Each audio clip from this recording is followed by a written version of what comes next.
এছাড়া আর কোনো কেরামতি নেই। আধা ঘন্টার মধ্যে, বিশ্বাস করেন, আধা ঘন্টার মধ্যে দই বসিয়ে দেখাবো আমি। কেটে দেখাচ্ছি, দেখুন দইটা কি সুন্দর বসেছে আর এত টেস্টি হয়েছে যে মানে না খেলে বোঝানো যাবে না। তবে খুব সামান্য সময়ে এবং খুব সহজে বানিয়ে ফেলা।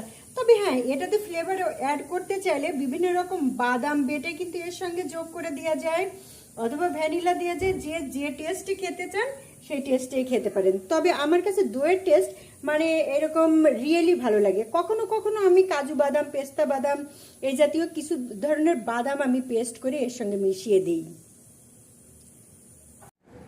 বিশ্বাস করেন, আধা ঘন্টায় দই বসিয়ে দেখাবো এবং এত মজার দই।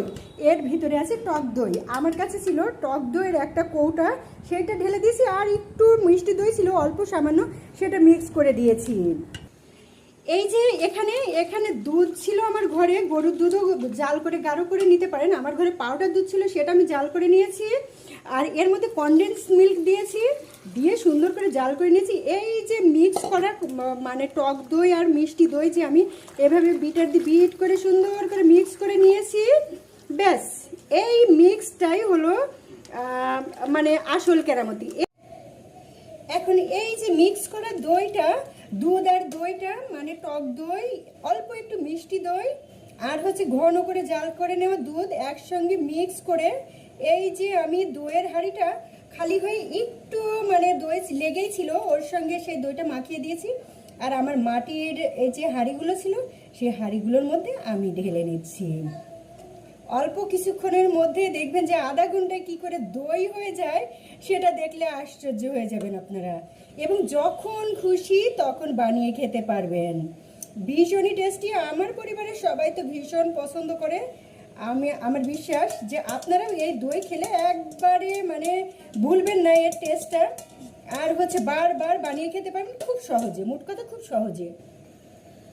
এই যে ফয়েল পেপার দিয়ে মুখটাকে একটু আটকে দিচ্ছি। আপনার হাতের কাছে থাকা যে কোনো জিনিস দিয়ে আপনারা আপনাদের ইচ্ছে মতো এটাকে আটকে দিতে পারেন।